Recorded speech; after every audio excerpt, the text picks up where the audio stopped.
गाल, पुरकशिश चेहरा, 100% perfect physique और खूबसूरत पर्सनालिटी कौन नहीं चाहता। और इसके लिए क्या कुछ नहीं किया जाता। जिस्म सिवाय हड्डियों के कुछ नहीं। गाल पिचके हुए हैं जिसकी वजह से कजन्स और फ्रेंड्स मजाक उड़ाते हैं। और यही वजह होती है कि बहुत से यंग मेल्स और फीमेल्स ऐसे इवेंट्स में जाने से कतराते हैं। और बहुत सी मेरी बहनों के रिश्ते और शादी ना होने की एक वजह ये भी है कि वो काफी कमजोर है और चेहरा भी कमजोर है। तो ऐसे में मैं मेरे तमाम बहन भाइयों के लिए एक ऐसी जबरदस्त प्रोडक्ट का रिव्यू लेकर आई हूँ जिसका नाम है बॉडी बिल्डर कोर्स, जिसके चंद दिन के इस्तेमाल से न सिर्फ पिच के गाल भर जाएंगे, जिस्म सेहतमंद मोटा हो जाएगा, बल्कि चेहरे की पीलाहट, खून की कमी और जिस्मानी कमजोरी को भी दूर करेगा।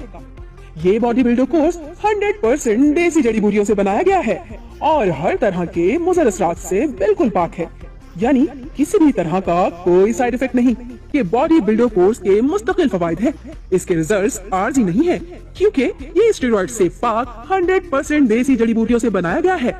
इस कोर्स के फवायद पहले 8 से 10 दिन में नजर आना शुरू हो जाते हैं और 1 माह बाद हर दूसरा शख्स आपसे यही पूछेगा कि भाई आजकल क्या खा रहे हो। इस कोर्स को तमाम उम्र के मर्द और खवातीन इस्तेमाल कर सकते हैं जो भी जिस्मानी तौर पर कमजोर हैं। तो अगर आप भी अपने पिच के गाल को भरना चाहते हैं, जिस्म को मोटा, खूबसूरत और सेहतमंद बनाना चाहते हैं, तो आज ही बॉडी बिल्डर कोर्स मंगवा कर इस्तेमाल करें। रिजल्ट्स और साइड इफेक्ट्स दोनों चीज की 100% गारंटी है। बॉडी बिल्डर कोर्स मंगवाने के लिए हमारा व्हाट्सएप नंबर आप स्क्रीन पर भी देख सकते हैं और डिस्क्रिप्शन में भी मौजूद है।